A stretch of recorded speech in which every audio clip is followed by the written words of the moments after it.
Match reaction, Manchester United 2, City 1. Your reaction to that game? What a way to win a game. I thought to myself, coming out for that second half, a bit more belief and we might get them. I thought United played really well today. I thought the passing, the way they kept the ball, I knew they would take it to City at some point. And he made the changes, 77 minutes, and everything was changing. We got the goal, we got the pen. It was just unbelievable. But there's two talking points, two big talking points there. Two big talking points. I think there might be more. Get involved in the chat as usual, Reds. In that first half, though, what did you make of that first half? For me, it had similar vibes to when we played Arsenal away. No, it looked that way. I thought United played within themselves, kept the ball, the passing, everything. And it was just that one lapse there of poor marking, got on the ball. And you are right, it looked like the Arsenal game where I thought they played well, and they played well today. It was just that the threat wasn't there up front. No shots and all that. It's not good enough. That has to improve. And it did improve today in that second half. Something that has got to improve, and it's got to start on the training ground, and that's being able to defend set pieces, corners, crosses, and that's how City got their goal as well. I think we can shout till the cows come home. It's not going to change at the moment. It's just something, a phase you're going through, and eventually they'll get it right. Man-to-man marking, is that the answer? Zonal marking, I don't know. But they just seem to switch off, and I don't think they'll get it right, and it will take a lot of work, to be honest with you. Yes, Paul. Stick to that first half, though, and I think it was a minute later. That Kyle Walker incident with Højlund, what did you make of that? Oh, it was embarrassing. If I'm Kyle Walker now, I'm embarrassed. I'd want the ground to swallow me up.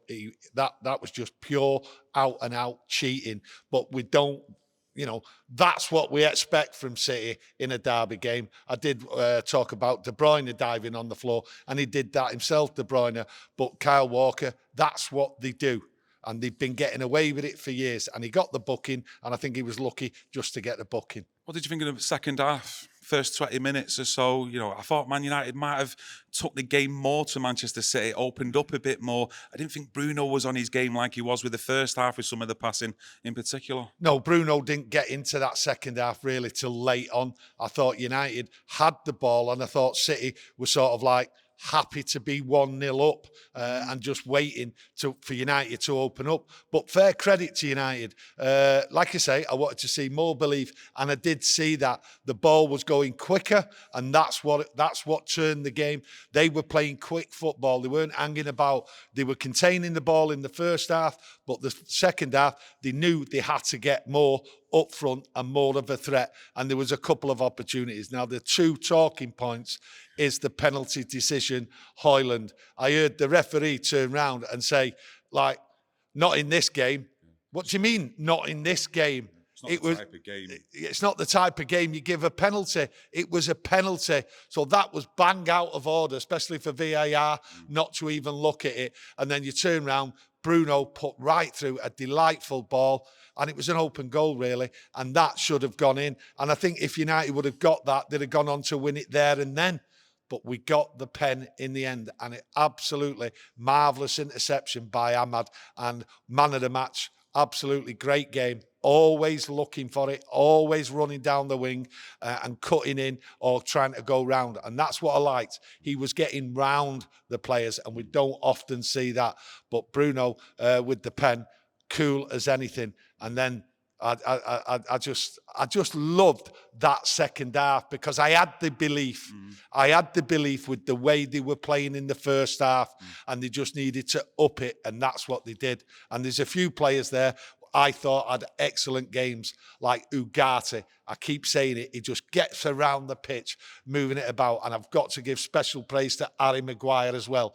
Harry Maguire, I thought, was all over in that back three, and he was defending excellently. They all worked together at that back three. And I thought Martinez picked up his game.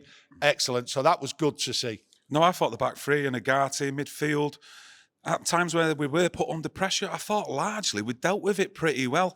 And you talk about AMAD there, your man of the match. He's a player that in that attacking area always looks up, wants to make the forward runs and forward passes, like some of them have failed to do so in the start of this season. Yeah, you look at AMAD there and you've got to say he was helped by Mazraoui. Mazraoui was there getting the ball, taking on players, running through and passing it around. Them two have an understanding. That is clear as anything. On the other side, it's not as clear. I thought Diallo really wasn't the attacking threat I expected him to be. I think we expect him to be. But I look at it and I thought to myself, 20 minutes to go, I thought the changes might come. The changes started to come, and I thought Diallo would have gone off and Malacia would have come on. But, you know, fair play. He went for it, Amorim, 77 minutes, brought the 3 players on, 100% gamble. That's what it was, and it absolutely paid off. Got to take you further back, though, to near the start of the game, roughly about 10 minutes.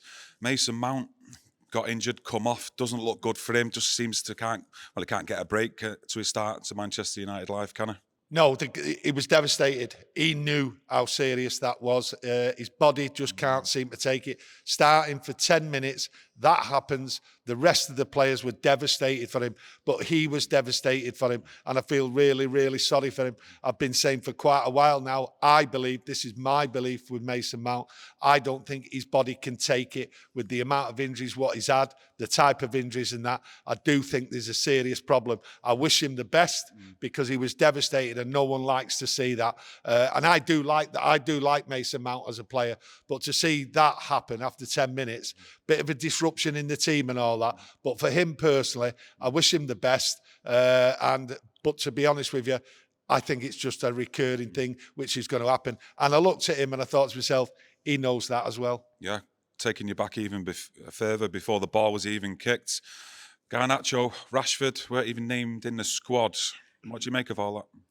Great, because Ruben Amorim says, I see everything. I see everything. He knows what's going on. And to be taken out of the match day squad against Manchester City, you're in deep trouble. What the trouble is, what it actually, individual things, what they've both been doing, I'm not sure.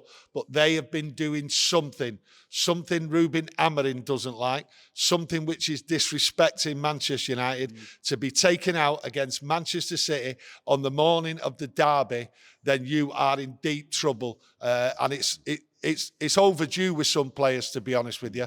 Some players have been getting away with it for years. Now, Amorim is having none of it. I think what he's done, he sat there and waited for a couple of weeks, ready to strike, ready when there's other players fit and he's able to turn around and put that axe down and say, I'm chopping this right up. And that's what he's done with Rashford. Me personally, and I've said it, if they can get rid of Ashworth. It's quick, yeah, Dan Ashworth. If they can get rid of Dan Ashworth as quick, okay, after 5 months, Sir Jim Ratcliffe, then he can certainly get rid of Rashford this January. One way or another, he has to go because there is a serious breach here, okay, and a serious lack of trust between the manager and these players. What Garnacho's done, I don't know, but it's a continuation for Rashford. Manchester's always red, but how happy are you with that result? Listen, the result is absolutely fantastic. I turned round the other week and said, you know, we're in danger here, you know, after that Forest game and that, of slipping further and further behind, and we couldn't afford to do that. I was confident, and if anyone remembers my pre-match and that, I did say we'd win 2-1. Now, you know, you give a score prediction and it happens to come that. Sometimes it's luck and all that.